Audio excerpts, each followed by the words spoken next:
नमस्ते साथीहरु, म तपाईहरुकै प्रगति उन्नति चाहने कृष्णचन्द्र बन्जारा। आज म पैसा सम्बन्धी एकदमै छोटो टिप्स लिएर आएको छु। के तपाईको घरमा तपाईले खुतुर्के राख्नु भएको छ? यदि खुतुर्के राख्नु भएको छैन भने कृपया एउटा खुतुर्के लिएर आउनुहोस् अथवा आफैले एउटा खुतुर्के बनाउनुहोस्। यसबाटै तपाईले पैसा बचत गर्ने आदत बनाउन सक्नुहुन्छ।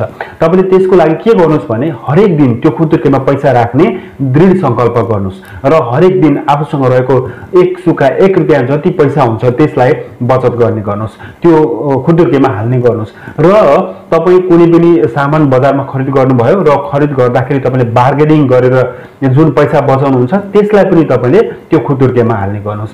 अनि तपाईसित आउने जुन टिप्सहरु हुन्छ अथवा दक्षिणाहरु हुन्छ त्यो पनि खुतुर्केमा ल्याएर हाल्नुहोस्। पैसा नहुँदा पनि म खुतुर्केमा पैसा हाल्छु, पैसा नहुँदा पनि जसै पनि खुतुर्केमा आज पैसा म हालेर छाड्छु भनेर तपाईले दृढ संकल्प गर्नुभयो भने त्यो बानीबाट आदत बन्न सक्छ।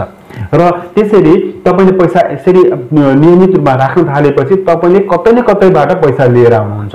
यो चाहिँ कसरी तपाईलाई म क्लियर गर्न चाहन्छु भने यदि तपाई एउटा बजारमा उभिनु भयो र म आज म नीलो चीजहरु के रहेछ यहाँनेरि भनेर हेर्छु भनेर सोच्नु भयो भने त्यहाँ तपाईले धेरै नीलो चीजहरु देख्नुहुनेछ, गाडीहरु देख्नुहुनेछ, नम्बर प्लेटहरु देख्नुहुनेछ।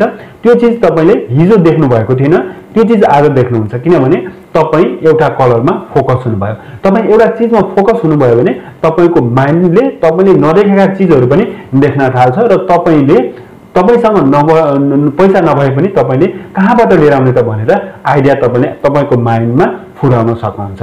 यसरी तपाईले नियमित रूपमा आफ्नो खुतुर्केमा पैसा राख्न सक्नुहुन्छ। खुतुर्केमा किनभने खुतुर्केमा राख्दा हरेक दिन तपाईले देख्नुहुन्छ।